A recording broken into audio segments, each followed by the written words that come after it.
Hello, Hello. I'm Carla Brown, and this is, Arlena Black. and we are Don't mess with the Mommas. Mommas.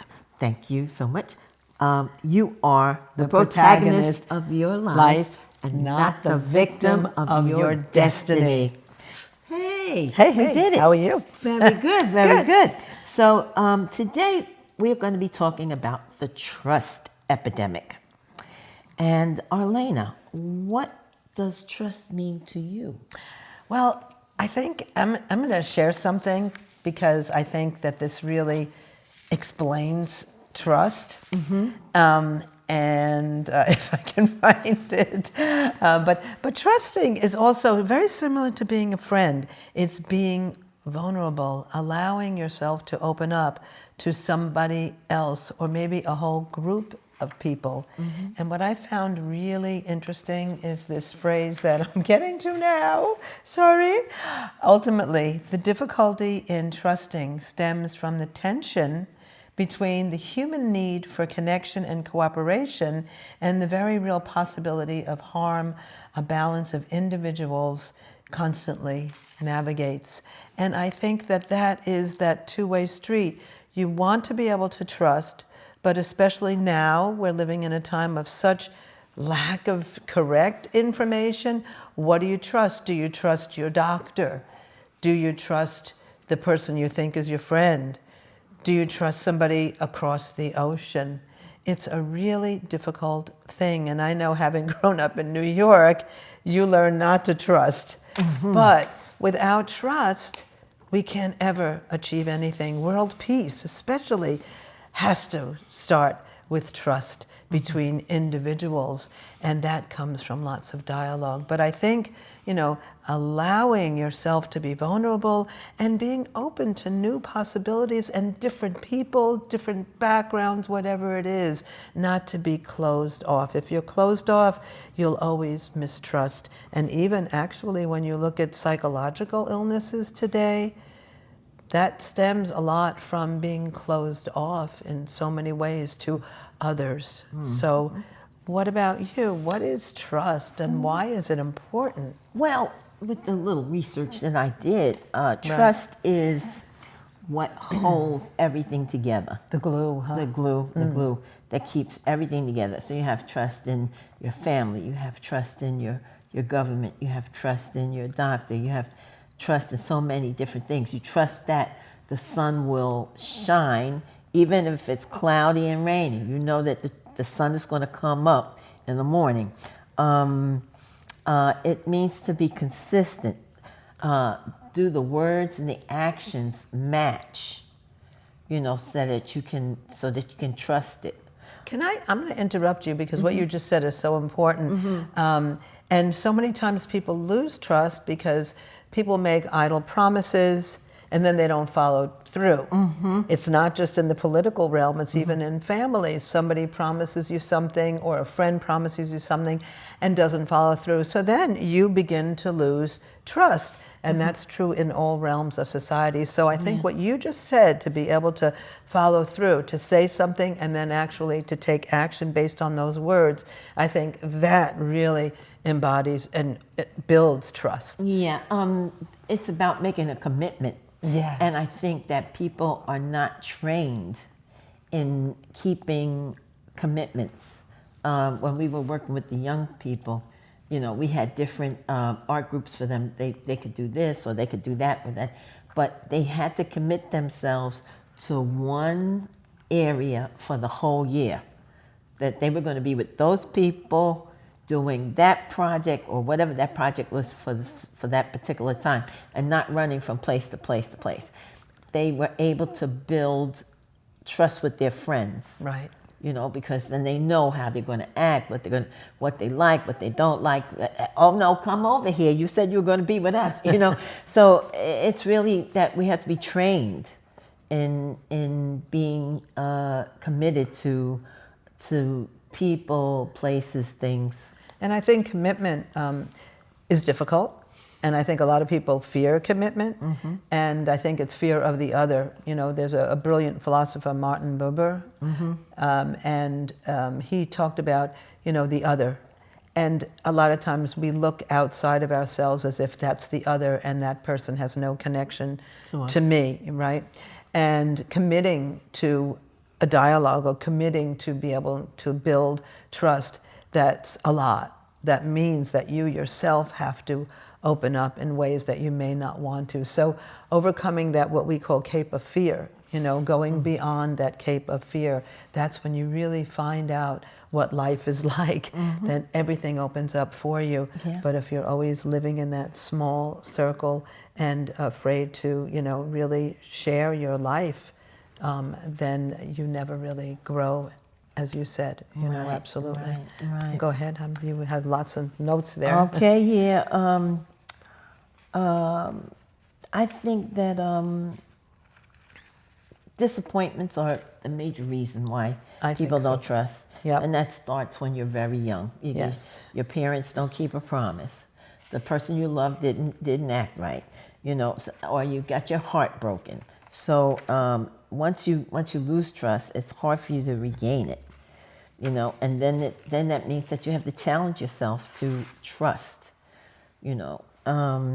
But, it doesn't mean that you need to be open to everything. I mean, there might be a risk. It might be that somebody is telling you the wrong thing, and you put your full trust in that person. And I think trauma in particular stems from that, because here you're trusting family members, and we know how much abuse there exists in society, whether it be sexual, emotional, physical abuse. So you do have to be savvy. You can't be just naive about things. No. Yes. But to build trust, you have to be able to have open dialogue. You must, and you must also be aware of what's going on in the world. You can't be, once again, you can't be naive, Yeah. So Arlena, Yep. what has been your personal experiences with trust?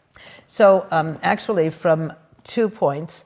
One is I did have a lot of disappointments growing up, so it has been really, really hard for me to trust. And again, growing up in a big city where you do have to look over your shoulder because there's lots of different people and not everybody has the best of intentions. So so I think it's been really a struggle for me to develop trust. But I have to say that I find that overcoming fear, trusting, to me, is one of the most important issues of the day. And when I was doing my graduate studies at Columbia University, had I gone on for my doctorate, I was going to actually explore the idea of, developing trust among nations, So I think that that's one of the most important things to really look at, is once again, I can't emphasize enough, dialogue. That's how you begin to develop trust, and be open to dialogue with people you have absolutely nothing in common with, because there is always, because we're human, we have commonalities. I mean, everybody has commonalities just by virtue of being human. But I know it's been hard for me to really build trust. And I think I still struggle with that. And I think it's a human thing. I think that we are always, I think it's genetic. I mean, in the days of the hunter-gatherers, you better not trust that you're going to go to sleep and no animal's going to come and eat you, Right. So, I mean, it's just, we're wired for mistrust, but we must struggle with that. You talk about trust. I'll just give you a little thing. I was in New York City and I had to go someplace, and it was a holiday, but the website said the place was open. Right. Okay.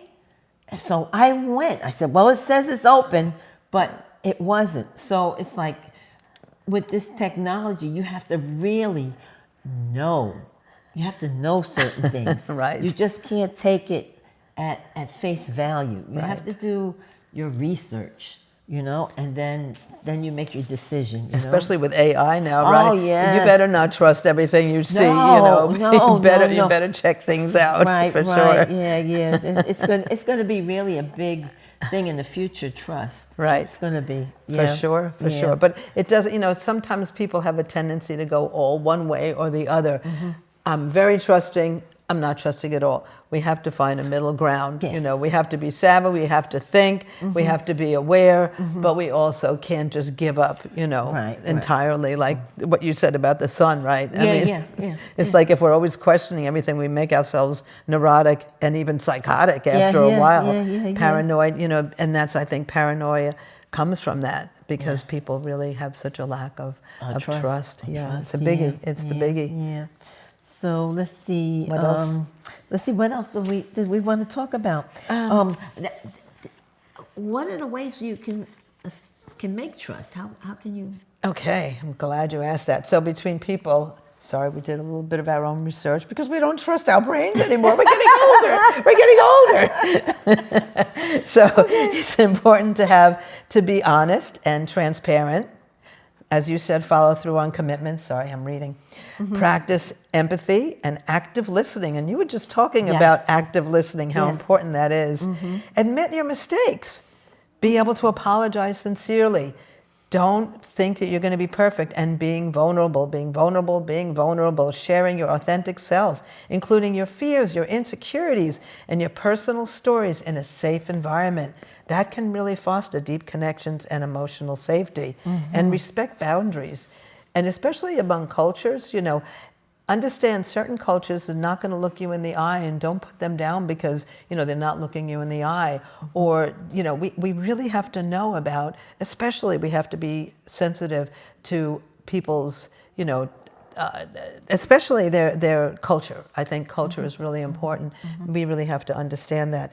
And in families, to foster open communication channels, be consistent and reliable, and promote inclusivity and diversity. And you have to be able to address past harms. You have to be able to talk about things that are maybe very uncomfortable. You know, have those, I call them the DDs, the difficult dialogues. Be willing to have the difficult dialogues. In social settings, there are some perceived risks. Trust involves a cost-benefit analysis. If the potential cost of being wrong is perceived as high, the hesitation to trust increases. And it takes time.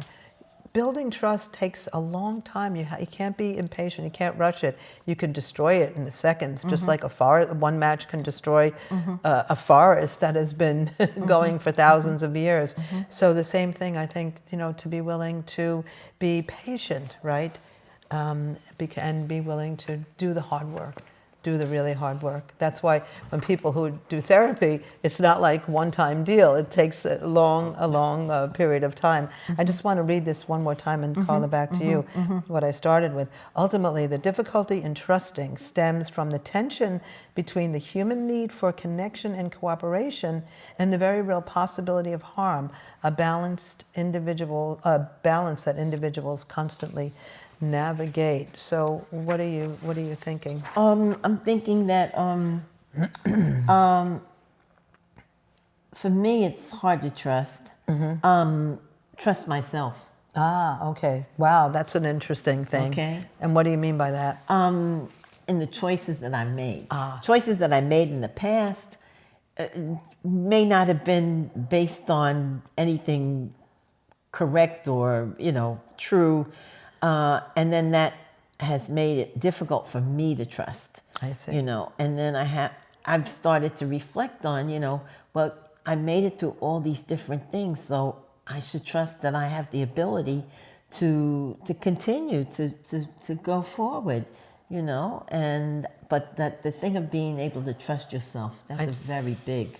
That's a biggie, and I didn't even think of that, but Carla, that's great. Listeners, viewers, I hope that you have a similar, you know, experience like that. Trusting oneself, yeah, that's a biggie. We don't talk about that so much, but because of past decisions, you may not trust that your decision is correct. Right. But I remember one time somebody said to me when we were deciding to move from Manhattan to South Carolina, a big decision, and she said, just make a decision, you know, just trust that your decision is right. Even if it's not right, you'll make it right, you know, but just be willing to make a decision. And sometimes people, because of their past experiences, are even afraid to actually make a decision. Decision. Yeah. So so that's a really, really Yeah. good point. So what are some things we talked about today? Okay, so we talked about the difficulty of being able to trust.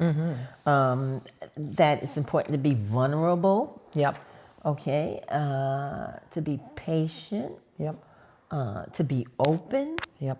Very important. and do the hard work. You know, And dialogue, dialogue, dialogue, definitely. dialogue. You can't say that enough. Dialogue. you have to engage. Yep. You have to engage. Yep. So Get some with that- encouragement for us today. Yeah. It says this is from President Ikeda. Our international President K is our international SGI president, who passed away 2 years ago. But his encouragement is profound, amazing, and it relates to everybody and everything. Okay, and this is from Today and Tomorrow Daily Encouragement from Daisaku Ikeda.